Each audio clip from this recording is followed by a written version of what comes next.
আসলে মিডিয়া জগতে আমি তো থিয়েটার বা টিভি থেকে আসিনি, আমি ইউটিউব থেকে আসছি, family entertainment BD YouTube channel থেকে। এখানে আমি 2021 সাল থেকে কন্টিনিউ কাজ করতেছি। আচ্ছা, অভিনয়টা কোথা থেকে শিখে? আর আসলে প্রাতিষ্ঠানিকভাবে কোনো জায়গা থেকে অভিনয় শেখা না। আমাদের খুলনায় তেমন প্রাতিষ্ঠানিকভাবে কোনো অভিনয় শেখানো হয় না বা সেভাবে মিডিয়া নাই। যেহেতু আমি ফ্যামিলি এন্টারটেইনমেন্ট বিডি থেকেই আসছি, তো ওখানে যে ওনার ছিল রাকিব হাসান, ও হলো আমার ফ্রেন্ড হয়, তো ওর কাছ থেকে মূলত অভিনয়টা দেখা যে কিভাবে করতে হবে, আর ওই আমাদের গাইডলাইন দিত সবসময় যে এইভাবে কর এভাবে কর। সো শেখা বলতে যদি কিছু বলা হয় তাহলে আমাদের ফ্যামিলি এন্টারটেইনমেন্ট বিডি বা রাকিবের কাছ থেকেই শেখা। ভবিষ্যতে সিনেমা জগতে কাজ করার ইচ্ছা আছে কিনা?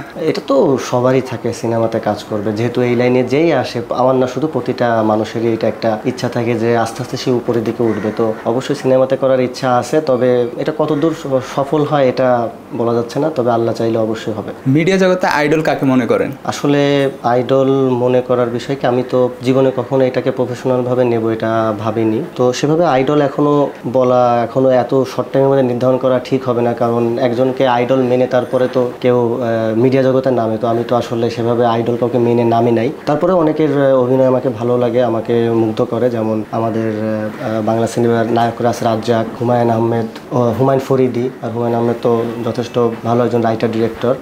তারপরে টিম শামসুজ্জামান, তো এরা আসলে খুবই ভালো অভিনয় করে এবং আমি ছোটোবেলা থেকে এনাদের অভিনয় দেখে মুগ্ধ।